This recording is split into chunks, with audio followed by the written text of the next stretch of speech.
আল্লাহ রব্বুল আলামিন এমন রহমানুর রহিম, এই যে আপনার আমার গুনাহগুলি আল্লাহ রব্বুল আলামিন গোপন রেখেছে, এটা বিশাল বড় একটা নেয়ামত। জোরে একবার বলেন আল্লাহু আকবার।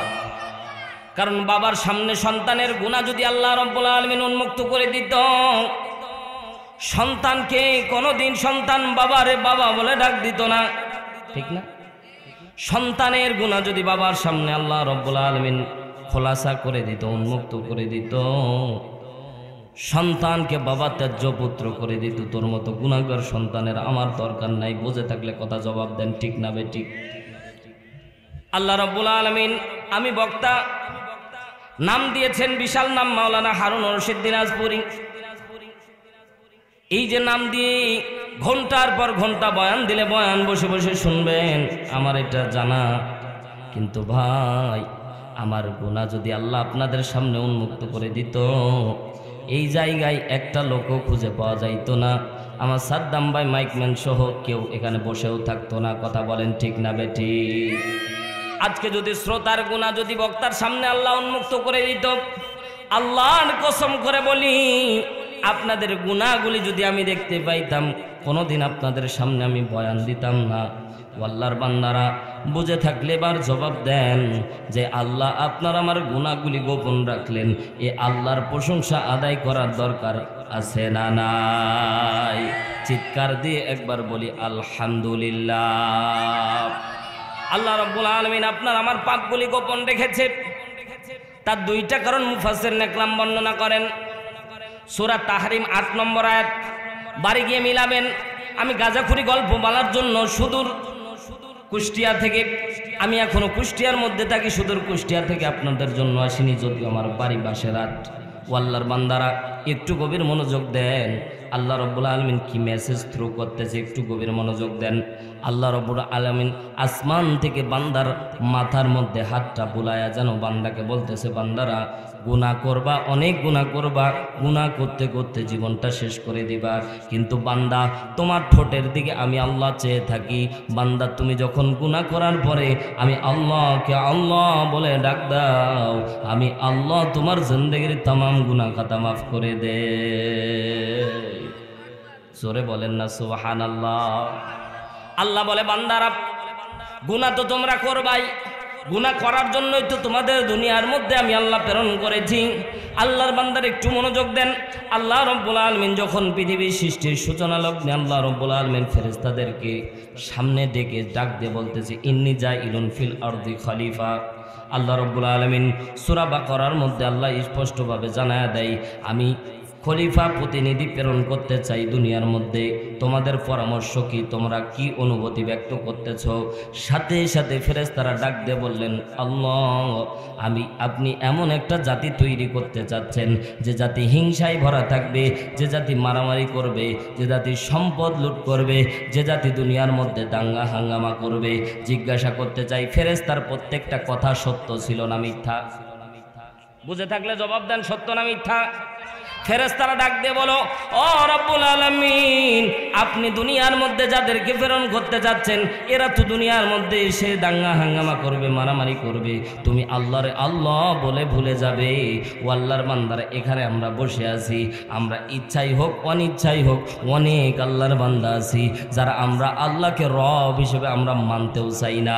আল্লাহকে শুধুমাত্র আমরা শুধুমাত্র মসজিদ আর মাদ্রাসার মধ্যে আল্লাহকে আল্লাহ হিসেবে মানি, বাদ বাকি আমরা বাইরে আল্লাহরে আল্লাহ হিসেবে মানতে চাই না। কথা জোরে বলেন, ঠিক না বেঠিক? মুসলমান ভাইরা আমার কেমন কথা বললেন?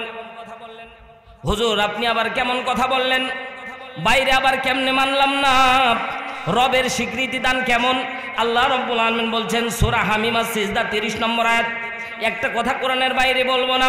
ও আল্লাহর বান্দারা, আল্লাহ রাব্বুল আলামিন আসমান থেকে ওহী নাজিল করে ডাক দিয়ে বলছে, ইন্নাল্লাযীনা, নিশ্চয় যারা ক্বালু বলে রব্বুনাল্লাহ, আমি তোমাদের রব। জিজ্ঞাসা করতে চাই, আমাদের রবকে? আরো জোরে বলেন, আমাদের রবকে? সবাই এক আঙ্গুল আসমানের দিকে উঁচু করে বলেন, কে? আমাদের রবকে?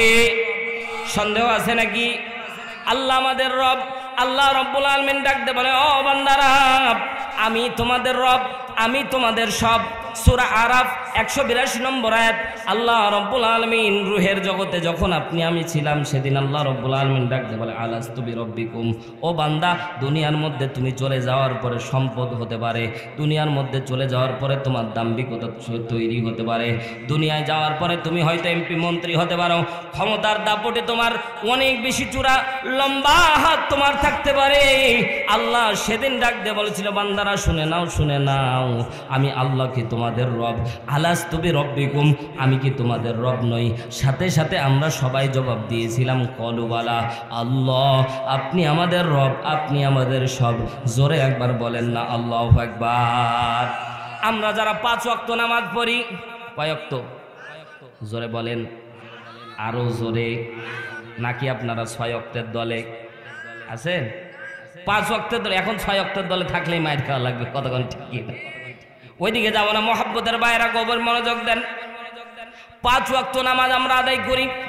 5 ওয়াক্ত নামাজ যদি আপনি শুধু ফরজিয়াত আদায় করেন, একটা জিনিস মনে রাখবেন, শুধু ফরজ নামাজ 17 রাকাত, ফজরের 2 রাকাত, জোহরের 4 রাকাত, আসরের 4 রাকাত, মাগরিবের 3, এশারের 4, মোট 17 রাকাত যদি আপনি নামাজ আদায় করেন, ইচ্ছাই হোক অনিচ্ছাই হোক 792 বার আল্লাহরে আপনি স্বীকৃতি দান করতেছেন, আল্লাহ আপনি আমাদের রব। জোরে একবার বলেন না আল্লাহু আকবার।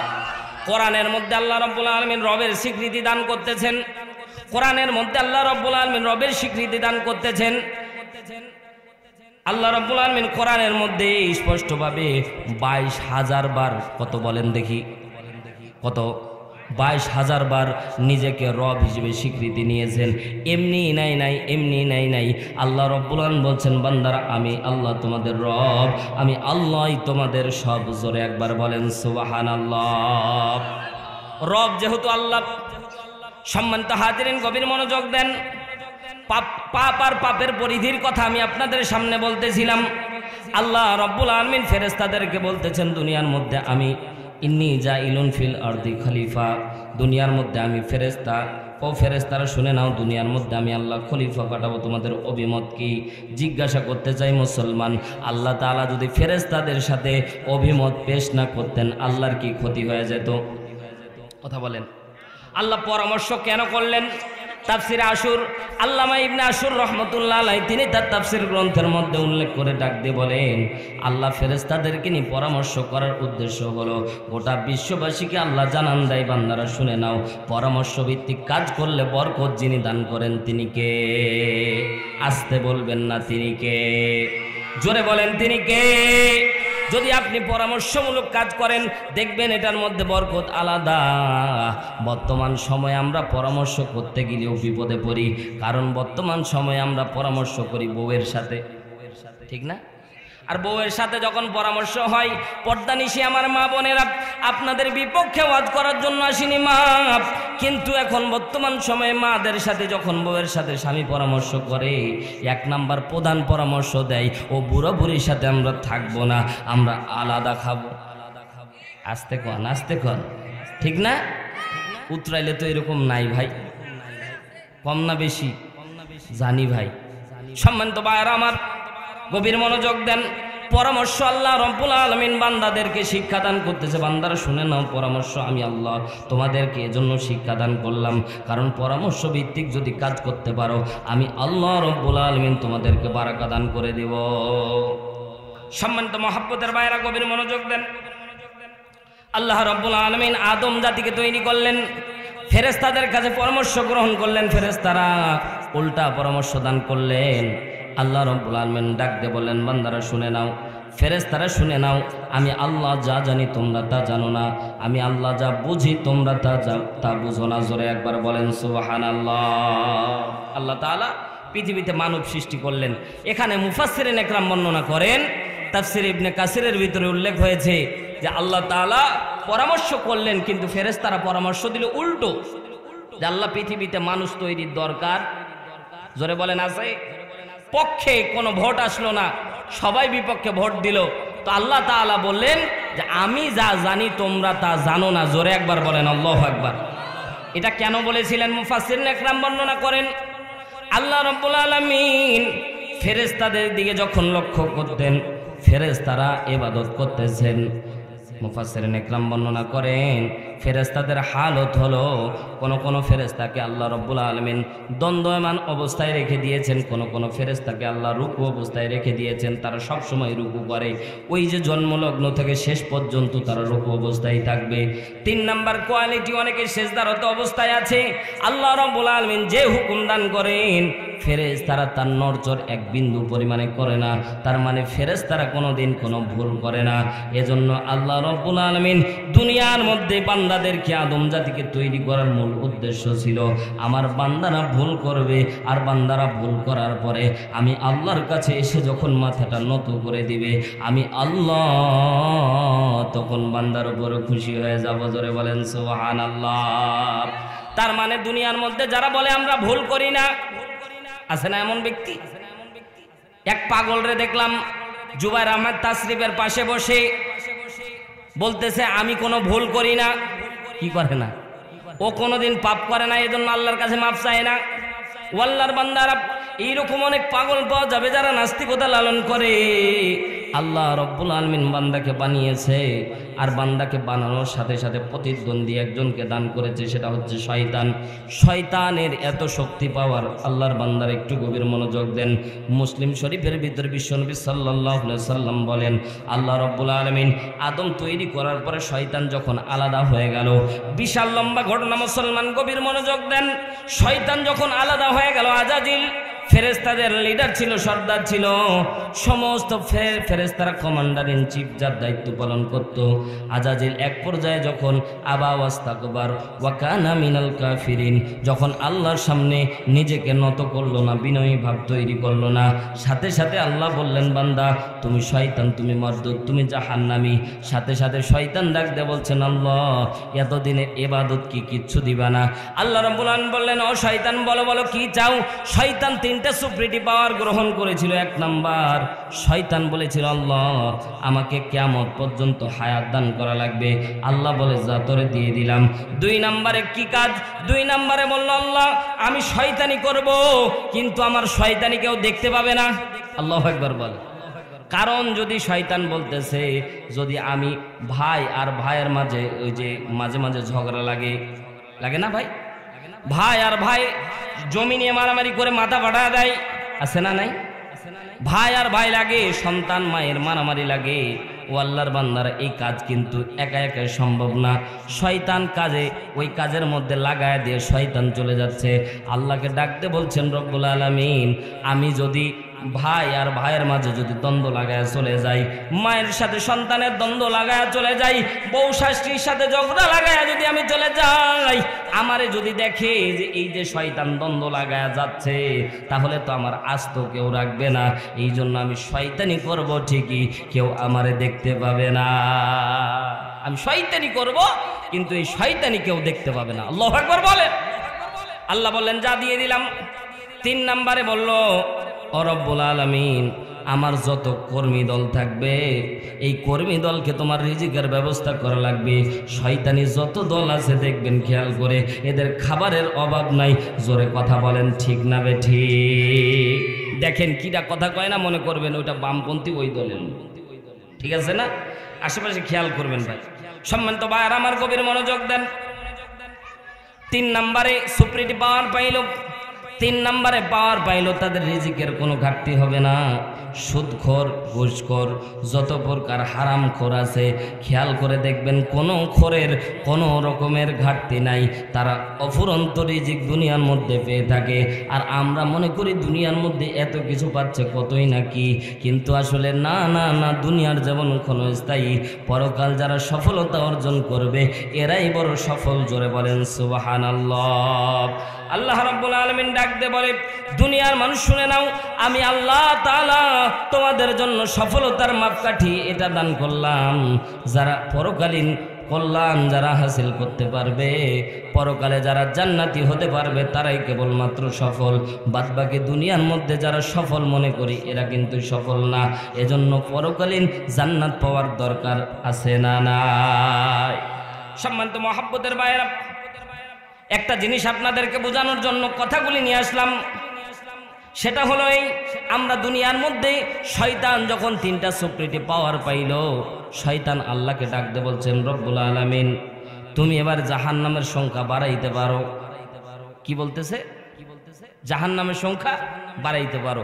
কারণ শয়তানের ধারণা, শয়তান মনে করেছে যে তাকে যে পাওয়ার দেওয়া হলো, এই পাওয়ারের ওপরে আর কোনো পাওয়ার আছে ভাই? মানুষের রগে রগে প্রবেশ করবে, মানুষের সাথে শয়তানি করবে, শয়তান দেখতে কেউ পাবে না, শয়তান কিয়ামত পর্যন্ত হায়াত পাবে। শয়তানের রিজিকের ঘাটতি আল্লাহ তাআলা রাখেনি। বলেন এই কাজ করার পরে আমরা কি রেহাই পাওয়ার কোনো সম্ভাবনা আছে? শয়তান এজন্য মনে মনে চিন্তা করেছিল যে আমাকে যে পাওয়ার দেওয়া হলো, এই পাওয়ারে মনে হয় না কেউ বাঁচতে পারবে, সবাই জাহান্নামী হয়ে যাবে। আল্লাহ তাআলা ফেরেশতাদেরকে ডাক দিয়ে বলেছিল, ও ফেরেশতারা দেখো, শয়তান মনে মনে অনেক কিছু চিন্তা করে ফেলেছে। কিন্তু শয়তান সম্পর্কে বিশ্বনবী সাল্লাল্লাহু আলাইহি সাল্লাম বলেন যে আল্লাহ রাব্বুল আলামিন শয়তানকে বলেছিল, শয়তান ডান চিনে বাম চিনে, শয়তান ডান দিক থেকে আক্রমণ করে বান্দাকে পথভ্রষ্ট করে দিবে, ডান দিক থেকে আক্রমণ করে পথভ্রষ্ট করে দিবে, সামনে থেকে এসে পথভ্রষ্ট করে দিবে, পিছন থেকে এসে পথভ্রষ্ট করে দিবে। আল্লাহ তাআলা বলে শয়তান জানে না মাটির নিচ আর আসমান। বান্দা যখন সিজদায় পড়ে জমিনের কাছে মাথাটা লাগায়া যখন আমি আল্লাহরে আল্লাহ বলে ডাক দিবে, তো আমি আল্লাহ বান্দার জিন্দেগির তামাম গুনাহ মাফ করে দেব। আর জোরে বলেন সুবহানাল্লাহ। তাহলে বোঝা গেল আল্লাহ তাআলা আপনাকে আমাকে মাফ করার জন্য উদ্গ্রীব। আল্লাহ রাব্বুল আলামিন আপনাকে আমাকে মাফ করে দিতে চায়। আল্লাহর বান্দারা একটু এতটুক আলোচনা যদি বুঝে থাকেন, এবার সামনের দিকে আসা যাক। সূরা তাহরিম আয়াত নাম্বার 8। জোরে বলেন কত? 8 নম্বর আয়াত। আল্লাহ রাব্বুল আলামিন ডাকতে বলেন বিশ্ব নবীর উপর এই আয়াত যখন নাজিল হয়, বিশ্ব নবীর উপর যখন এই আয়াতে কারিমা নাজিল হয়, শানে নজুল বললে বুঝতে পারবেন কি ঘটনাকে কেন্দ্র করে আল্লাহ আয়াতটি নাজিল করলেন। এবার মজার ব্যাপার দেখেন, আল্লাহ তাআলা যায় বান্দার গুনাহগুলি মাফ করে দিতে। এখানে কিন্তু গুনাহ কিন্তু আপনার আমার আছে। ও আল্লাহর বান্দারা, আল্লাহ রাব্বুল আলামিন পয়গম্বরে আরবীর দিকে তাকায় দেখলেন বিশ্বনবী সকাল থেকে সন্ধ্যা পর্যন্ত একটা টেনশন করতেছিল। টেনশন হলো একটা, আমার উম্মতের যদি কোনো গুনাহ না থাকতো, আমার উম্মতের যদি কোনো গুনাহ না থাকতো, আমার উম্মতের যদি কোনো গুনার খাতা না থাকতো, কতই না ভালো হতো। জোরে বলেন না সুবহানাল্লাহ। বিশ্বনবীর উপর যখন সূরা তাহরিমের 8 নম্বর আয়াত নাজিল হয়, আয়াত নাজিলে শানে নজুল থেকে বলতেছি, আল্লাহর নবী সকাল থেকে চিন্তা করতেছে কিয়ামতের ময়দানে আমার উম্মতগুলি যদি, বিশ্বনবীর উম্মত কারা বলেন তো? বলেন কারা? আমরা। বলতে লজ্জা লাগতেছে নাকি? বিশ্বনবীর উম্মত কারা? আমরা। তো বিশ্বনবী সকাল থেকে সন্ধ্যা পর্যন্ত চিন্তা করতেছিলেন, আল্লাহ কিয়ামতের ময়দানে আমার উম্মতের যদি গুনার খাতা না থাকতো তাহলে কতই না ভালো হতো। জোরে বলেন না সুবহানাল্লাহ। তো আল্লাহর নবীর চিন্তাধারা, আল্লাহ নবী সাল্লাল্লাহু আলাইহি সাল্লামের চিন্তাধারা এমন ছিল যে আমার উম্মতের যদি গুনাহ না থাকতো এটা আমার জন্য অনেক ভালো হতো। কারণ গুনাহ যাদের থাকবে না তারা বিনা হিসেবে জান্নাতে যাবে। আরো জোরে বলেন সুবহানাল্লাহ। যাদের গুনাহ থাকবে না তারা কোথায় যাবে? জোরে বলেন। যাদের গুনাহ থাকবে না তারা কোথায় যাবে? আল্লাহর বান্দারা গভীর মনোযোগ দেন। আল্লাহ রাব্বুল আলামিন পয়গম্বর আরবি জনাব মুহাম্মদ রাসূলুল্লাহ সাল্লাল্লাহু আলাইহি সাল্লামকে ডাক দিয়ে বলে, ওগো পয়গম্বর, সকাল থেকে সন্ধ্যা পর্যন্ত আপনার মনের আকুল বেদনা আমি আল্লাহ বুঝতে পেরেছি। আপনার উম্মতের যদি গুনাহ না থাকে এটাই আপনি চেয়েছেন, আমি আল্লাহ রাব্বুল আলামিন এটা আপনার জন্য দান করে দিব। জোরে একবার বলেন সুবহানাল্লাহ। তার মানে বোঝা গেল আলোচ্য আয়াতে কারিমা আল্লাহ রাব্বুল আলামিন বুঝাতে যাচ্ছে বান্দার গুনাহ আল্লাহ রাব্বুল আলামিন মাফ করে দিবে, কিন্তু কোন প্রক্রিয়ায় মাফ করবে এই প্রক্রিয়াটা আমাদের জানার দরকার আছে না নাই? এজন্য তো তাফসীরুল কোরআন মাহফিল। জীবনে অনেক গুনাহ হবে ভাই, গুনাহ করতে করতে জীবনটা শেষ হয়ে যাবে। আল্লাহ রাব্বুল আলামিন ডাক দিয়ে বলে, বান্দারা গুনাহ করবা, অনেক গুনাহ করবা, কিন্তু বান্দা গুনাহ করার পরে যদি আমি আল্লাহর কাছে ফিরে আসতে পারো, ও বান্দা শুনে নাও, আমি আল্লাহর কাছে ফিরে আসতে দেরি হবে, আমি আল্লাহ তোমাদের মাফ করতে দেরি করব না। জোরে বলেন সুবহানাল্লাহ। তার মানে একটা প্রক্রিয়া, যে কোনো জিনিস একটা প্রক্রিয়াবিহীন নাই, প্রত্যেকটা জিনিস প্রক্রিয়া। এই যে তাফসীর কোরআন মাহফিল দেখতেছেন, এটা এক ধরনের প্রক্রিয়া। 1 মাস আগে বক্তার ডেট নেওয়া হয়েছে, তারপরে মাইকিং হয়েছে, পোস্টারিং হয়েছে, প্রধান মেহমান আমাদের যারা এসেছে তাদেরকে দাওয়াত করা হয়েছে, আপনাদেরকেও জানান দেওয়া হয়েছে অমুক তারিখ 13 তারিখ বাদ আসর থেকে তাফসীর কোরআন মাহফিল। এটা একটা প্রক্রিয়া। স্বামী স্ত্রী বিয়ের মাধ্যমে প্রক্রিয়া তৈরি হলো, স্বামী স্ত্রী মিলনের মাধ্যমে সন্তান তৈরি হলো, এটা এক ধরনের প্রক্রিয়া। প্রত্যেকটা জিনিস প্রক্রিয়াধীন অবস্থায় চলতে থাকে। আল্লাহর বান্দারা গভীর মনোযোগ দেন। তাহলে আমাদের গুনাহগুলি কেমনে মাফ হবে? এটা আল্লাহ রাব্বুল আলামিন পয়গম্বরের দ্বারা একটা প্রক্রিয়া আপনাকে আমাকে শিক্ষাদান করতেছে। বান্দারা এই প্রক্রিয়ায় যদি আসতে পারো, আমি বান্দার গুনাহ খাতা চিরতরের মতো তাদের তামাম গুনাহ খাতা আমি আল্লাহ মাফ করে দেব। জোরে বলেন সুবহানাল্লাহ। সম্মানিত ভাইয়ার আমার, তাহলে এখানে যারা বসে আছি আমাদের জীবনের গুনাহ মাফ হোক, এটা আমরা চাই কি চাই না? অনেকে চান না মনে হচ্ছে। সবাই বলেন তো, চান কি চান না? পর্দানিশী মা বোন, আপনাদের ব্যাপারে আলাদা ওয়াজ না গোমা। জীবনে অনেক গুনাহ করেছি, জীবনে অনেক গুনাহ করেছি। আল্লাহ রাব্বুল আলামিন আপনার আমার জিন্দেগির তামাম গুনাহ মাফ করার ওয়াদা করতেছেন। জোরে একবার বলেন না আল্লাহু আকবার।